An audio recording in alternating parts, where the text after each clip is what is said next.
Hello guys! Welcome po sa channel ko sa Mia Scrib. So today po sa video ko is isi-share ko po sa inyo yung experience ko sa clogged milk duct at saka i-share ko rin sa inyo kung ano yung mga ginawa ko para maibsan yung sakit kasi sobrang sakit talaga ng milk clogged duct. Tingnan nyo po ito. So nakikita nyo yung white. Diyan po may nakabara po dyan na gatas na namumuo. Kaya po ganyan po kalaki yung dede ko. Sobrang baga talaga. So ang ginawa ko, pinump ko siya yung manual na pump. Manual na pump para mausbong kaunti yung clog duct, ganyan. Tapos hinugot ko siya ng dahan-dahan. Sobrang dami talaga nakuha ko dyan.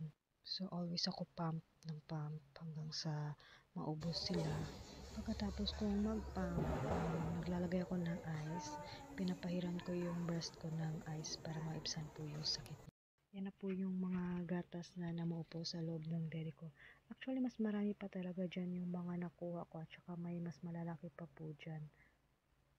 Ayan, so yun na po yung end ng video ko sa milk clog duct. Sa questions po, just comment down below. And don't forget to like, subscribe, and share my YouTube channel. Thank you!